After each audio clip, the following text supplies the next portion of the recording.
kita mau bikin aplikasi atau software, kita nggak langsung ngoding aja. Kenapa harus ribet pakai yang namanya metodologi atau SDLC? Nah, benar banget. Banyak developer pemula yang asal tabrak codingan. Akhirnya, proyeknya berantakan, over budget, atau malah nggak selesai-selesai. Tepat sekali. Selamat datang di podcast Rekayasa Perangkat Lunak. Hari ini aku Novia sebagai pemoderator. Kita akan membedah komparasi 4 jalan ninja pengembangan perangkat lunak terbesar. Yang pertama ada Waterfall, Agile, RAD atau Rapid Application Development, dan Spiral. Biar kita tahu metode mana yang paling efektif buat proyek kita. Yuk kita bahas. Oke, kita mulai dari yang paling senior dulu deh. Coba jelasin dong tentang Waterfall, Bi.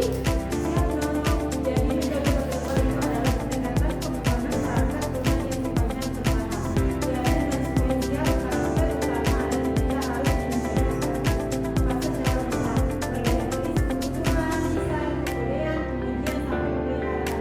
Baru boleh lanjut ke fase berikutnya. Apa sih kelebihan dan kekurangan utamanya? Kelebihannya adalah struktur sangat teratur, bisa tersegi, mudah dikelola dan didokumentasi, sangat lengkap sejak awal. Tapi kekurangannya metode ini harus padat, dia tetap fleksibel. Kalau ada persoalan kebutuhan di tengah jalan, maka baru bisa melihat pekerjaannya siklus proyek. Berarti kalau dikasih nyata waterfall ini cocok buat apa? Cocok untuk proyek yang ruang lingkup dan kebutuhan sudah sangat jelas dan secara bertahun. Contohnya, sistem informasi, usaha, atau aplikasi belum cocok berskala tetap.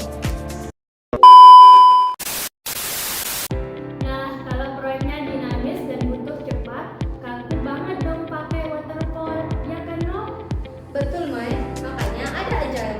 Kebalikan dari Waterfall, Agile ini menawarkan pendekatan yang iteratif atau berulang dan kolaboratif.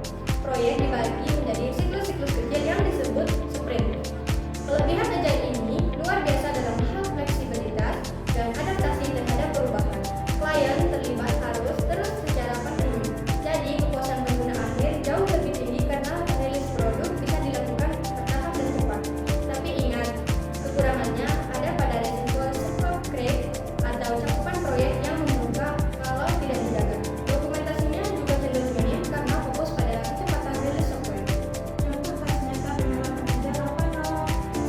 Sangat ideal untuk pengembangan website dinamis, fakultas atau program studi, atau startup yang fiturnya harus terus diupdate mengikuti pasar.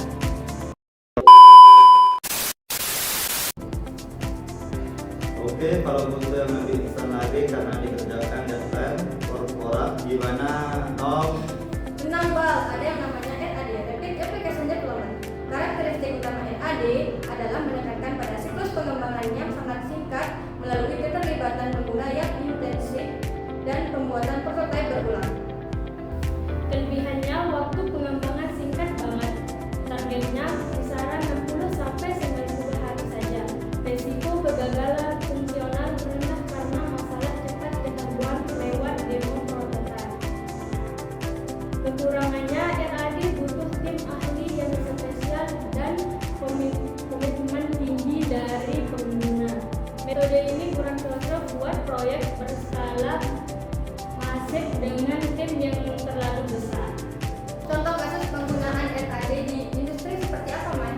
Biasanya dipakai untuk pembuatan sistem informasi manajemen internal perusahaan berskala menengah yang sistem lamanya mau segera diganti ke digital dalam waktu cepat.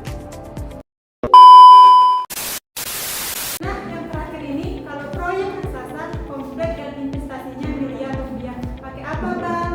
Untuk koordinasi spiral bak metode spiral ini adalah gabungan antara sifat iteratif dari prototip dengan kontrol sistematis dari waterfall. Karakteristik uniknya adanya tahapan analisis risiko yang sangat mendalam di setiap perputarannya. Kelebihan utamanya tentu saja manajemen risikonya yang paling unggul sehingga produk dikembangkan secara bertahap dan sangat matang. Sangat cocok buat proyek skala besar, tapi kekurangannya prosesnya sangat kompleks. Namanya waktu lama dan biayanya sangat mahal karena membutuhkan ahli manajemen risiko khusus. Contoh kasusnya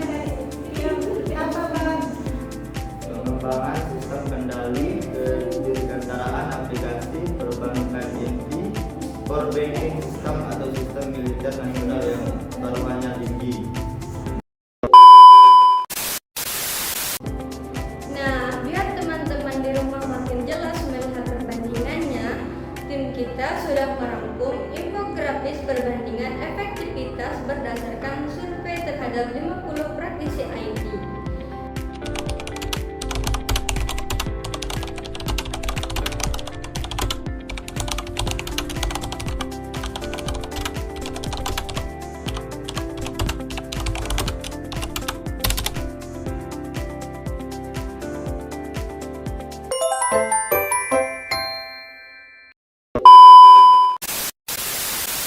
Wah, menarik banget ya diskusi kita hari ini.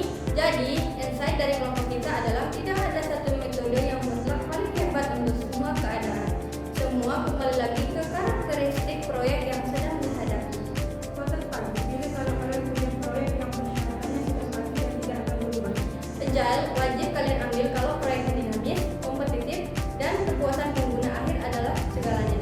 Tadi adalah senjata utama kalau kalian berpacu dengan waktu rilis yang super ketat. Dan spiral adalah benteng terbaik untuk proyek raksasa yang tidak boleh gagal sama sekali karena taruhan beresikonya besar.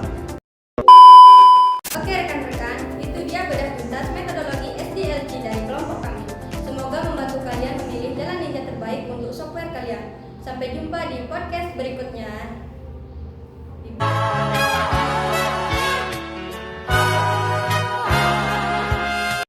Behind the scene. Ya Allah peningnya.